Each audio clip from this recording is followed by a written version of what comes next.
that help you take charge of your own health. A minimum 5-day stay is recommended for best results. Book now at WION.com.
Hello and welcome. I'm Ananya Dutt and I'm back with another edition of Race to Power. Here's what you can expect in the next 30 minutes.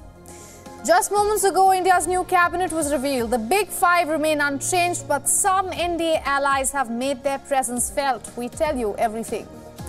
And as expected, the European Union has taken a sharp right turn. But what no one saw coming are the ramifications on the national level. We get you the full story from France and beyond.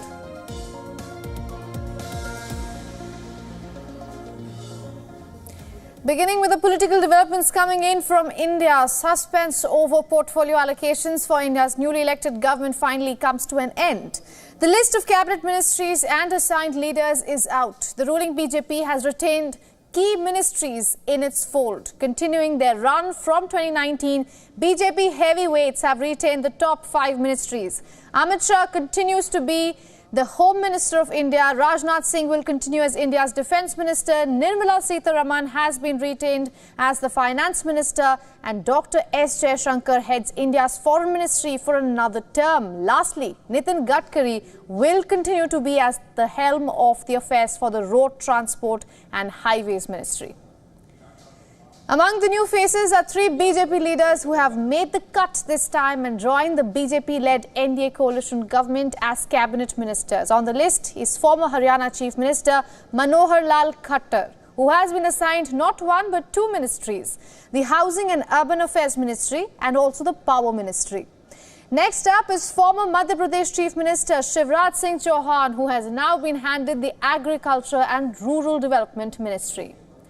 Third is senior BJP leader and outgoing party president JP Nadda, who has been given the reins of the Health Ministry.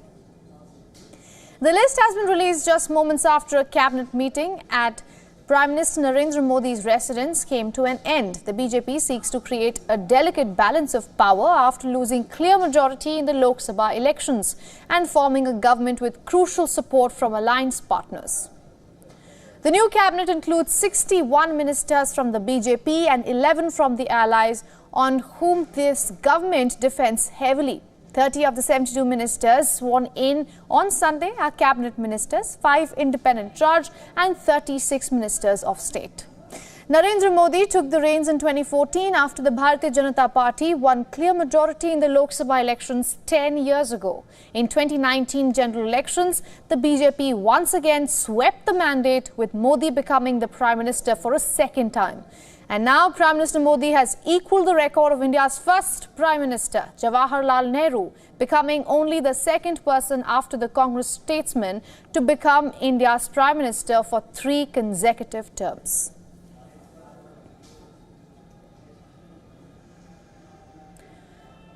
Now for more on this, we are being joined by our correspondent Siddhant Sibul. Siddhant, what is the latest you can tell us after these names that have come out of the central cabinet?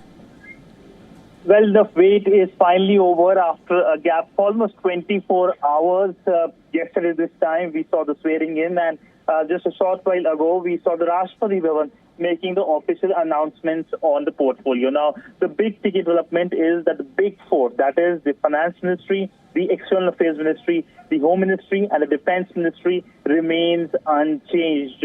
Dr. S. Jaishankar remains the External Affairs Minister, Amit Shah remains the Home Minister, Rajnath Singh remains the Defense Minister, and Nirmala Sitharaman remains the Finance Minister. Now, essentially, there have been few changes here and there, but largely, what is the big message? It's the message of continuity. Also, Shivraj Singh Chauhan being inducted in the cabinet, and he is the Agriculture Minister. And J.P. Nadda, who, of course, was the party chief, the BJP party chief, is the new health minister of the country. Also, Manohar Lal, who is now the housing minister. Essentially, the message of continuity is something which we have been talking is being given. And we earlier saw also the cabinet meeting around 5 p.m. Indian Standard Time. There was a decision as well in terms of giving support to housing. And basically, the first day of the new government was today, and two key decisions have been taken. First, of course, is when it comes to supporting the farmers, and secondly, building houses for the urban and the rural households. All right, Siddhant, thank you so much for the latest coming in from New Delhi.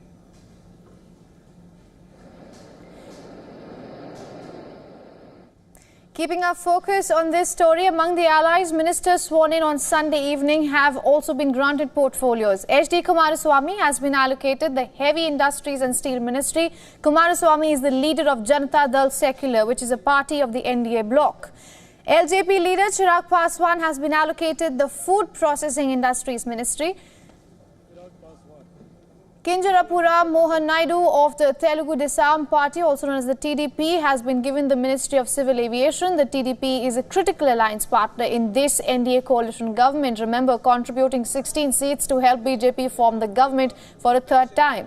Jitan Ram Manjhi of the Hindustani Awam Morcha will be serving in the cabinet as the Minister of Micro, Small and Medium Enterprises.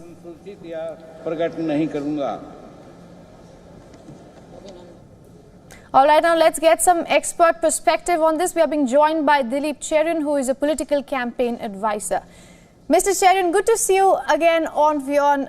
What are your takeaways? Any surprises for you, or were you expecting this more or less? I think it's gone on the lines that most people had expected. The big message that Narendra Modi is sending out is that he recognizes there are two new pilots on board his cockpit, and therefore he wants to make sure that his ship of state is steered along predictable lines with the comfort that those in charge of their old portfolios will largely be retained in that space. So that is why the Big Four has seen no space. Also, he has had to accommodate 2 or 3 fairly big names from the party, i.e. 2 former chief ministers, Manohar Lal Khattar and Shivraj Chauhan, as well as a former party president. And he's given them portfolios that look like they need management and seniority.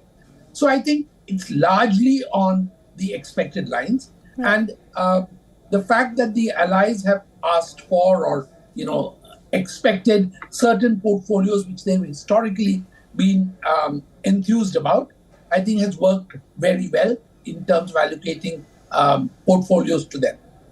Right. No surprises here. All right. Mr. Cherian, talking of the cabinet ministers, 61 coming in from the BJP and rest of 11 coming from the other NDA alliance members. Do you think this well represents the power dynamics at play right now in this government? I think in general, one would have expected maybe instead of 11, it could have been 14, but that's quibbling at the edges. Right. Does this lead for a stable government? The answer is yes. Just the kind of thing that India needs at the moment, because coalition governments, remember, in terms of the economic growth, have always delivered higher value in India than single party governments. So people's expectations are actually higher of this government, and therefore key ministries have to be in the hands of experienced people. And I think Narendra Modi has done very well in making sure that he ensures, even for example, a ministry like Telecom, where he has placed a young and dynamic Jyotiraj Scindia. Right. And he's made sure that that aviation is also in the hands of a young and dynamic minister from one of the partners. So, the choice of people has been keeping in mind the tone and tenor of the ministries in terms of the future orientation. I think that maybe one or two more entrants will come in over a period of time, and therefore you find one or two ministers with what are called double-barrel occupations at the moment. All right, before I let you go, Mr. Cherian, very quickly, you talked at length about what people are expecting and how they are expecting much more from this government. How do you think this NDA government in the next 5 years is going to be different than the last two that we saw? I think there's going to be a lot of cooperative federalism in practice. Because you have a partner from the south and you have one partner from the east, you will find that this orientation of the country's policies, national policies, will see a certain dynamism and change, which is good because any monolithic structure tends to think only in one way. All right, Mr. Cherian, good to see you again, and thank you so much for getting us all those insights. Thank you.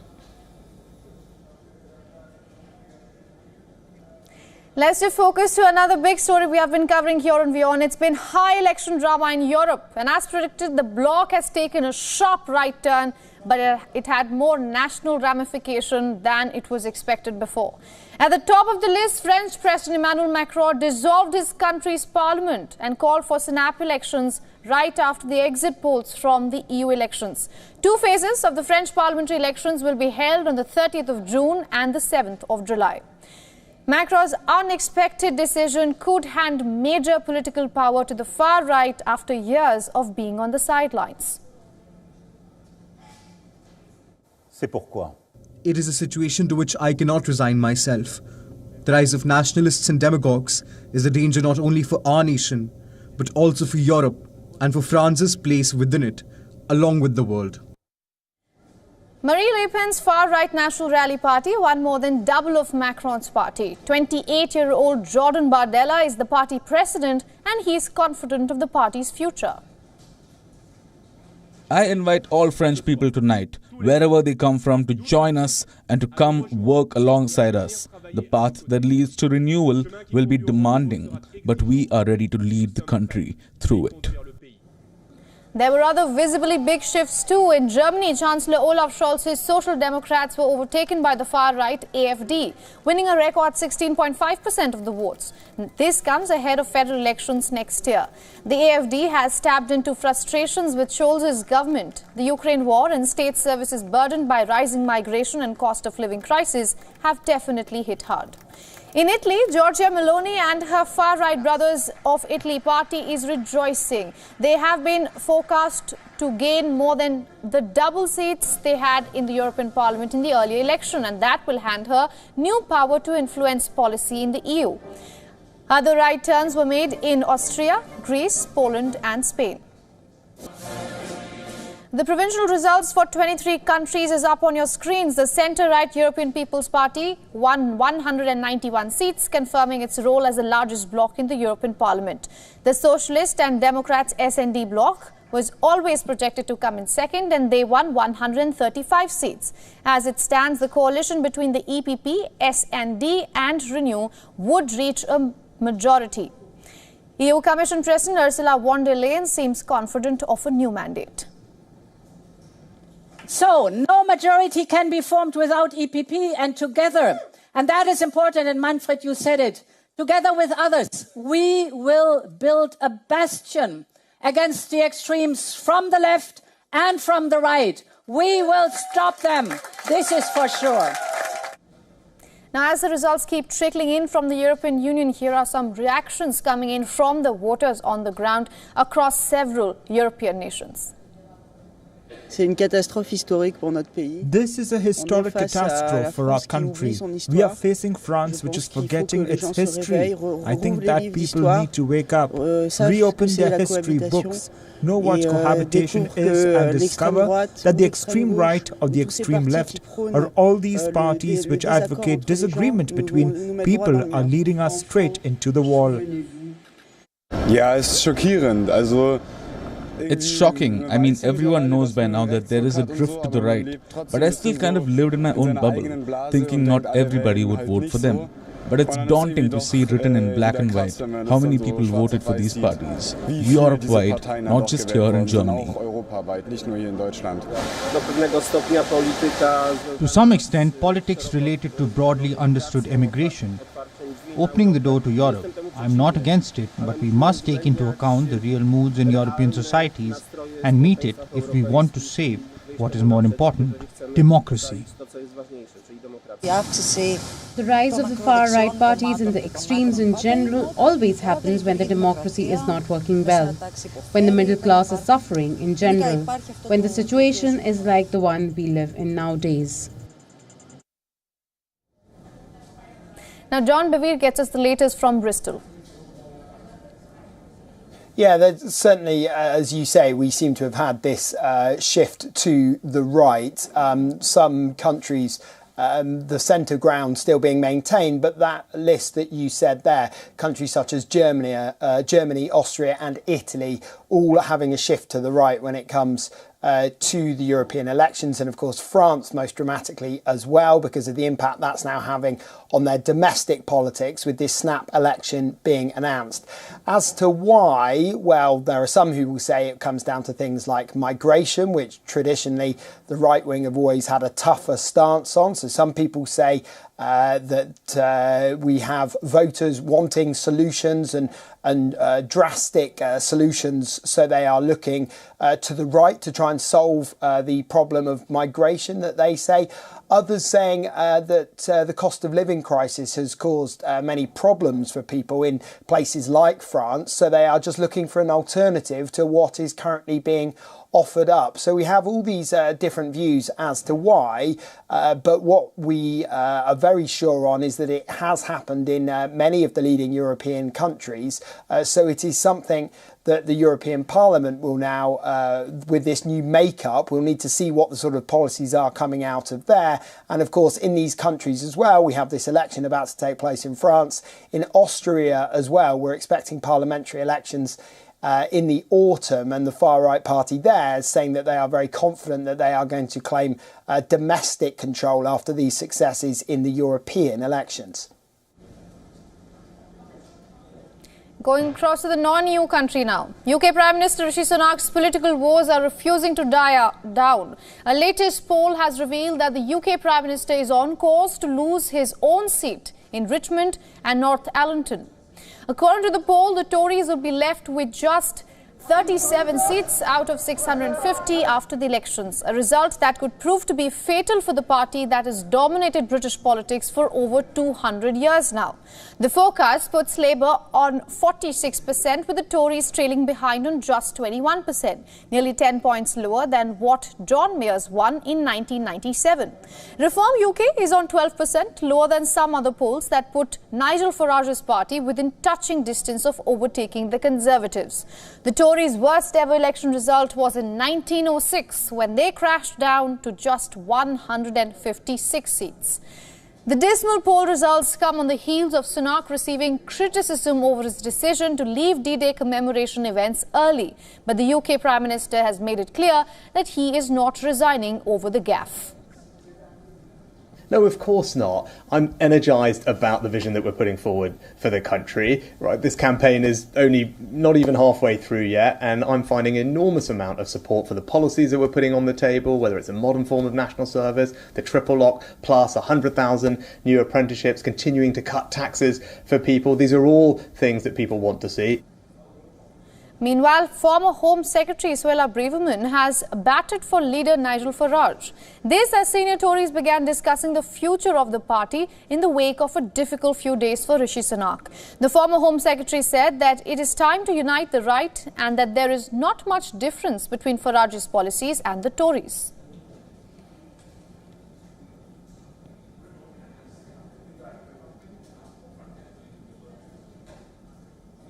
Now, this big story is coming in from West Asia. Dealing a major blow to Prime Minister Benjamin Netanyahu, Israeli War Cabinet Minister Benny Gantz has quit. Gantz's resignation is the latest sign of rising domestic dissent over the Prime Minister's handling of the 8-month-long war in Gaza, and also is the first major political blow to him during the conflict. His departure means that Netanyahu will lose the backing of a centrist bloc that has helped broaden support for the government in Israel and abroad. Netanyahu has issued a plea and urged Gantz to set aside his plans. He has asked Gantz not to abandon the front. However, Benny Gantz's departure will not endanger the parliamentary majority of 64 seats in the 120-seat Knesset held by the ruling right-wing coalition. The War Cabinet Minister's resignation has expected by the experts ever since he gave Benjamin Netanyahu a June 8th deadline to come up with a clear day after strategy for Gaza. Regrettably, Netanyahu is preventing us from advancing towards true victory, which is the justification for the ongoing and painful cost of this war. That is why we are leaving the emergency government today with a heavy heart but with full confidence. The Israeli minister's resignation comes after IDF fought gun battles with Hamas militants in central Gaza's crowded Nuseirat refugee camp area. As they swooped in to free the 4 captives, followed in Gantz's footsteps, National Unity Party Gadi Eisenkot also resigned from the government and stepped down from his war cabinet observer post. And according to him, Netanyahu's war cabinet has been paralyzed by outside considerations.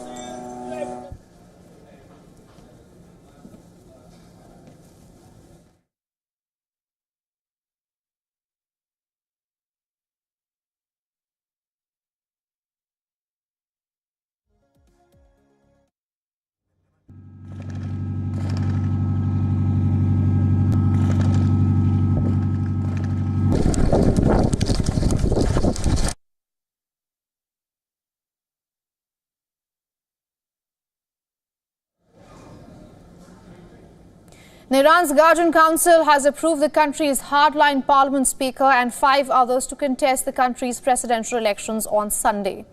The development comes following a helicopter crash that killed Iranian President Ibrahim Raisi. The Interior Ministry announced the list after it was endorsed by a 12-member constitutional vetting body overseen by Iran's Supreme Leader Ayatollah Ali Khamenei. Among the 585 other hopefuls who have been disqualified by the council are former 2-term President Mahmoud Ahmadinejad.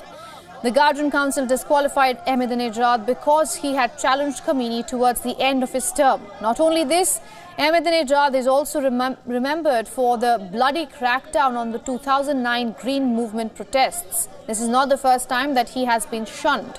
He was also disqualified in the previous 2 elections in 2017 and 2021.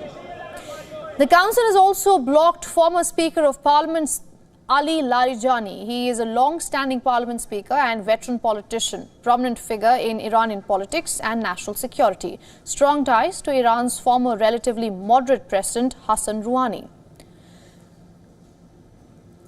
Ishaq Jahangiri has also been blocked. He served as the vice president under moderate President Hassan Rouhani.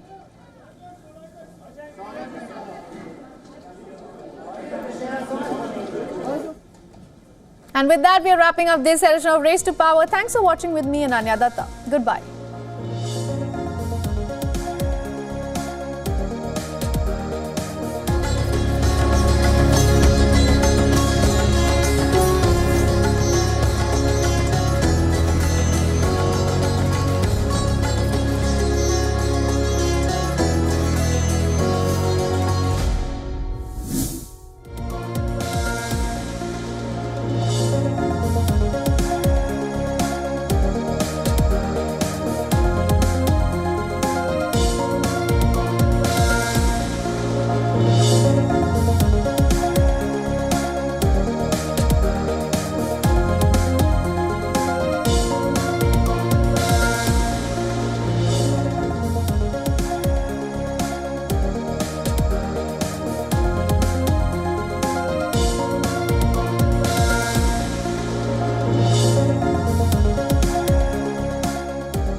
From the bustling trading floors of Wall Street to the vibrant exchanges of Asian stock markets, WION breaks it down for you to make sense of what's happening, as we reveal the key factors behind events, strategic battles, and the game-changing business decisions that shape the world. We bring you all of this and more on World Business Watch.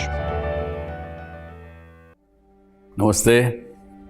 Hello friends. We did Dr. Subhash Chandra show, popularly known as DSC show, for 4 years, from August 2014 to August 2018. 28 states of Bharat. Of course, we reached out to all of you in 190 countries across the world. The show was very successful.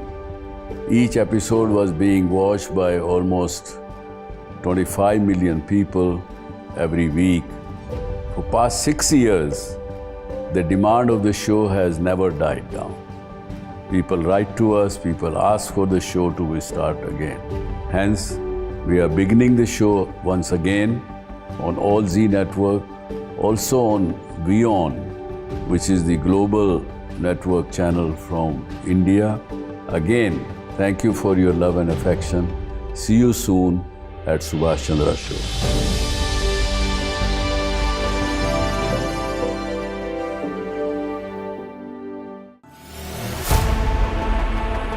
Know more, understand better, think ahead. Hello and a very warm welcome. You are watching Gravitas with me, Molly Gambhir.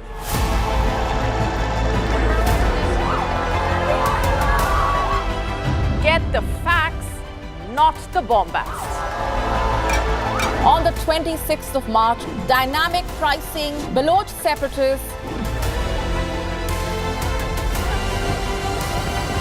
Gravitas cuts out the clutter. Gravitas keeps calm when others scream. Gravitas brings news to life.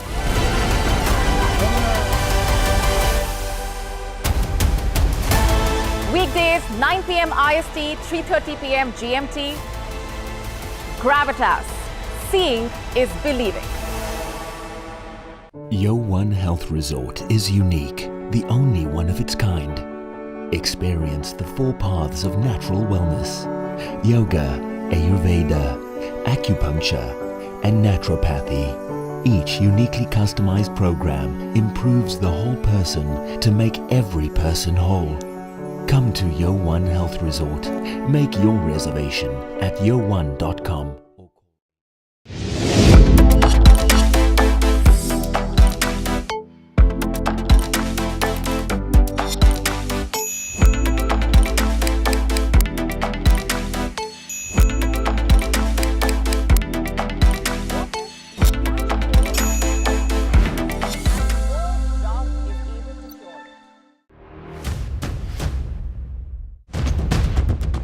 Economic turmoil and global unrest have cast a shadow over President Joe Biden's approval ratings.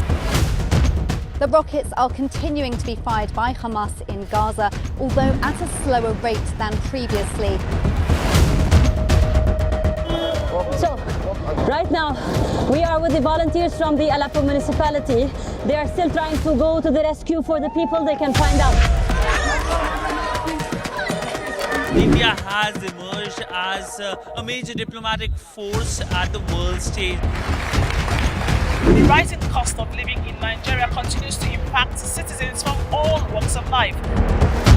The citizens of Gujarat witnessed a mega roadshow here in the city of Ahmedabad. China is South Africa's largest trading partner for 134 years straight. A domestic aircraft carrying 72 people on board crashed in Pokhara city in central Nepal. 165 injured have been moved. 61 people are confirmed dead and